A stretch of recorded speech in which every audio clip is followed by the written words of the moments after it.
Հաջորդիվ Լիլիթ Գալստյան, Տիկին Գալստյան, համեցեք։ Շնորհակալություն։ Տիկին Վարդապետյան եւ սիրելի հայրենակիցներ։ Այս դահլիճում խորհրդարանական երկրի գլխավոր հարթակում, ուր 3 երկրի վարչապետը ուղիղ եթերում ծայրահեղ ոչ նորմատիվ հանրային վտանգավորության վարք էր դրսևորում, այն համեմելով համբալ խոսույթով, նաև քաղաքական ընդդիմադիրներին սպառնում լցնել ԱԱՏ պատվալներն ու վրանել ձեռքով վիզ կտրելու շարժումանում, դժվար է խոսել իրավական երկրից եւ օրենքի գերակայությունից։ Այդուհանդերձ խոսելու եմ, որովհետև դուք երկրում ձևավորած մթնոլորտի եւ բարքերի համար պատասխանատու առանցքային դեմքերից մեկն եք։ Իրողություն, որը երբեք չի ջնջվելու թե ձեր, թե երկրի կենսագրությունից։ Կույր պիտի լինել չտեսնելու անվտանգային, իրավական, քաղաքական եւ բարոյական այն խորը ճգնաժամը, ինչի մեջ թաղված է երկիրը։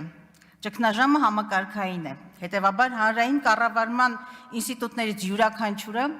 եւ հատկապես քաղաքական մեծամասնությունը ունի իր պատասխանատվության եւ մեղքի բաժինը։ Անպատժելիության, ամենաթողության եւ ներազգային ատելության խայտառակ մթնոլորտը դոմինոյի էֆեկտով քանդել եւ շարունակում է քանդել մեր ընդհանրական արժեհամակարգը, հատված են բոլոր կարմիր գծերը։ Դուք, Տիկին Վարդապետյան, մեր պետական շահերի գլխավոր պաշտպանն եք սահմանադրությամբ, եւ այդ իրականության մեջ արմատական փոփոխություն մտցնելը ձեզ համար ոչ միայն լիազորություն է, այլև պարտավորություն։ Տիկին Վարդապետյան, ձեր հանրային վարքի մի շարք դրսևորումներ իջիկ են դարձնում անկախ եւ անաչառ գլխավոր դատախազ լինելու սահմանադրական պահանջը, նաեւ այդպիսին երևալու ձեր ճիքը։ Ձեր պաշտոնի չեզոքության պահանջը կասկածի տակ եք դրել բազմաթիվ դրվագներով, ինչի մասին ես խոսել եմ այս ամբիոնից։ Լավ է, որ կրթության նորաձևության արշավում ես ձեզ չեմ նկատել, բայց դուք եւ մի հաճույքով մասնակցում եք վարչապետի զուգընկերուհու հրավիրած միջոցառումներին եւ ճաշկերույթներին, կարծեմ նույնիսկ երգում եք, ինչը կարող է ոչ էական մանրուք թվալ այս ամբիոնից հնչեցնելու համար, բայց սա խոսում է իշխանական միջավայրում ձեր հարմարավետության մասին։ Եվ դա ձեր ընտրությունն է, եւ դուք շատ լավ գիտեք, Տիկին Վարդապետյան, թե ձեր պաշտոնը իրավական եւ սոցիալական ինչ բարձր պատասխանատվություն է ենթադրում, եւ թե ձեր հանրային վստահության աստիճանի վրա ինչպես է ազդում քաղաքական աֆիլացվածությունը։ Այսօր ընդհանրական է այն համոզումը, որ Հայաստանում մարդը պաշտպանված չէ եւ քաղաքացին չի կարող իրացնել օրենքով իրեն ամրագրված իրավունքները։ Տիկին Վարդապետյան, կարծում եմ 200 էջանոց ձեր տարեկան հաղորդումը համեմատում են այն իրական Հայաստանի հետ եւ հարց է առաջանում, թե ինչ է փոխում այն հայ մարդու կյանքում։ Միջազգային կառույցներն են արձանագրում դատական ոլորտի բարեփոխումների տապալման եւ արդարադատության, մարդու իրավունքների եւ հիմնարար ազատությունների վրա դրա ունեցած բացասական ազդեցության մասին։ Բացարձակ մտահոգիչ է վիճակագրությունը, հանցագործության որոշ տեսակների աճը, ընտանեկան եւ կենցաղային բռնությունների 167%, ընտանեկան բռնությամբ սպանությունների 333%-անոց աճը, թրաֆինգի 89%, անչափահասների շրջանում կենցաղային հողի վրա սպանությունների աճող թիվը, ավտոճանապարհային պատահարների աղետալի թիվը օրական 1-ից ավելի մահացու ելքերով։ Երկրի բոլոր ախտերը ձեր վրա բարթելու կանխակալություն չունեմ, բայց ձեր կողմից ղեկավարվող ինստիտուտից համապատասխան վարք եւ գործունեությունն են ակնկալում, մանավանդ որ օժտված եք բավարար օրենսդրական գործիքներով եւ լիազորություններով եւ որպես պետական շահի պաշտպան դուք նաեւ կանխարգելման մեխանիզմ եք, որը իմ համոզմամբ մատնված է անգործության։ Ձեր պաշտոնառության շրջանում էր ազգային ժողովի նախագահի կողմից քաղաքացու դեմքին թքելու դեպքը, հանձնաժողովի նիստում ՔՊ քարտուղարի հայհոյախոս բռնության կոչերով խայտառակ վարքը։ Սա պիտի ձեզ սթափեցներ, հանրային բարեվարկության անկումը հակազդող գործելաոճ պարտադրեր, բայց ոչ։ Տիկին Վարդապետյան, դուք գերադասում եք հարմարավետությունն ու լռությունը։ Ճիշտ, ինչպես այսօր խուսափեցիք իրավական գնահատական տալ Փաշինյանի 3 այստեղ դրսևորած վարքին եւ հայտարարություններին։ Ծանր իրավիճակ է քրեական արդարադատության ոլորտում, բանտերում խոշտանգումներ, նվաստացումներ, բժշկական օգնության անբավարար մակարդակ։ Քրեակատարողական հիմնարկներում ինքնավնասում կատարած անձանց թիվը աճել է 30%-ով, աճել են նաև ինքնասպանությունները։ Վերջին տարիներին ոչ միայն որևէ դրական փոփոխություն չի եղել խոշտանգումների բացառման ուղղությամբ, այլև անջատվել են ոստիկանության բաժիններում տեղադրված տեսախցիկները։ Որպես կանոն, քրեակատարողական հիմնարկներում տեղի ունեցած հանցագործությունների եւ խոշտանգումների դեպքերը չեն դարձել պատշաճ քննության առարկա։ Որպես պատիժների եւ հարկադրանքի միջոցների նկատմամբ հսկողություն իրականացնող կառույց, կարող եմ եզրակացնել, որ դուք ձախողել եք նաեւ այս ոլորտը կամ բնագավառը։ Անհնար է տեսնել եւ լսել, թե ինչպես է բարեփոխված ոստիկանությունը խոշտանգում ակտիվիստ Սամվել Վարդանյանին եւ հավատալ բարեփոխված ոստիկանությանն ու պաշտպանված իրավունքներին։ Անհնար է տեսնել, թե ինչպես են կարմիր բերետավորները ոհմակաբար խոշտանգում Հայաստանի Հանրապետության քաղաքացիների, այդ թվում ԱԺ պատգամավորների եւ հավատալ ժողովրդավարությանն ու մարդու իրավունքներին։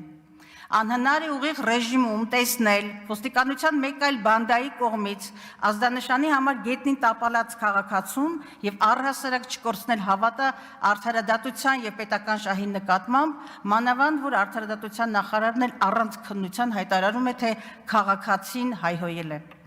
Օրինակները հարյուրավոր են, պատասխանատվության ենթարկված ոչ մի ոստիկան, այսպիսին է ոստիկանական բռնապետություն Հայաստանի Հանրապետության պատկերը։ Մի շարք միջազգային կառույցներ արձանագրել են նաև, որ զանգվածային միջոցառումների սպասարկման հիմնական պատասխանատու ստորաբաժանումը ոստիկանության զորքերն են, որոնք իրենց կառուցվածքով, գիտելիքներով եւ սպառազինությամբ ոչ թե ոստիկանական են, այլ զինվորական հրաձգային ստորաբաժանում։ Ինչ ունենք։ 24 թվականի նոյեմբերի դրությամբ որևէ ոստիկանի մեղադրանք չի առաջադրվել հունիսի 12-ի հավաքի ընթացքում ուժի անհամաչափ գործադրման եւ լուսաձայնային նռնակներ օգտագործելու համար 24 թվականի նոյեմբերի դրությամբ եմ ասում հանրահավաքներում ոստիկանական աննախադեպ խախտումների բռնությունների արդյունքում այս ոլորտի գործնական դաշտի գնահատականը վատթարացել է 23 թվականի 4.9-ից 24-ին դառնալով 4.7 գործընկերներից մեկը կասկածում էր կարող է գնալ եւ ուսումնասիրել հակառակ միջազգային պարտավորություններին տիկին գլխավոր դատախազ ինչի մասին դուք շատ լավ իրազեկ եք շարունակվում է կալանքի որպես խափանման միջոցի ֆետիշացումը Հայաստանում 23-ի համեմատությամբ այն աճել է 12%-ով Անկամ միջին ծանրության հանցագործությունների դեպքում հսկող դատախազները սևեռուն կամայականությամբ ուղղակի տանում են կալանքի կամ պահանջում կալանք։ Բազմաթիվ են խնդիրները խոսքի ազատության ոլորտում, լրագրողների դեմ հարձակումներ, ապատեղեկատվություն, ատելության խոսքի բարձր մակարդակ։ Ոստիկանության եւ այլ անձանց կողմից 24 լրագրողի դեմ արձանագրվել են մի քանի տասնյակ բռնության դեպքեր, ոչ մի պատասխանատվություն։ Շարունակական է նաև ազգային ժողովում լրագրողների եւ լրատվամիջոցների թիրախավորումը։ Դուք դարձյալ չեք գնահատում երևույթի հանրային վտանգավորությունը եւ պատշաճ չեք արձագանքում։ Տիկին Վարդապետյան, դուք որպես պետական շահի պաշտպան չեք տեսնում որոշ լրատվամիջոցների կողմից տևական ժամանակ գեներացվող ատելության խոսքը ուղղված քաղաքական ուժերին, մասնավորապես արցախահայությանը։ Ավելի քան ակնհայտ է իրավապահ մարմինների ընտրովի վերաբերմունքը, պաշտպանելով պաշտոնյաների եւ ոչ հանրային շահը։ Հիմա կասեք, դուք իմ հայցով քրեական վարույթ եք այսպես հարուցել, բայց ես բազմաթիվ այսպես իմ դիմումներ մնացել են անպատասխան, որոնք վերաբերում էին այս խոսքի ատելության խոսքին եւ որը ձնագնդի պես մեծանում էր։ Թվարկված եւ այլ համակարգային խնդիրների արդյունքում Հայաստանը շարունակում է մնալ 54-րդ տեղում, ինչպես եւ տարիներ շարունակ, իսկ սա նշանակում է, որ Հայաստանը կիսաազատ երկիր է։ Տիկին Վարդապետյան, այն, որ ձեր նշանակումը քաղաքական եւ պայմանավորված ռեժիմի շահերը սպասարկելու պատրաստակամությամբ արձագանքել է նաեւ Հայաստանում հակակոռուպցիոն բարեփոխումների մոնիտորինգային վերջին զեկույցը, ցիտատ Մտահոգությունները շարունակում են մնալ գլխավոր դատախազության անկախության եւ անաչառության, ինչպես նաեւ համակարգի ներսում բարեփոխումների բացակայության հետ կապված։ Դուք, Տիկին Վարդապետյան, համաձայնեք թե ոչ, կրում եք ձեր բաժին պատասխանատվությունը, որպես այս մթնոլորտի եւ այս բարքերի, որպես մեր քաղաքակրթական կոդի եւ իրավական եւ սոցիալական երկրի ձևախեղման մասնակիցներից մեկը։ Եվ վերջում, Տիկին Վարդապետյան, հավատացեք, ձեր նկատմամբ որևէ մեկը ատելության խոսք չի տարածում կամ ձեզ թիրախավորում որպես կին։ Դուք քննադատության եք արժանանում, որովհետև այդպես էլ չկարողացաք հաղթահարել ձեր պաշտոնին անհրաժեշտ անկախության և սկզբունքայնության պահանջը։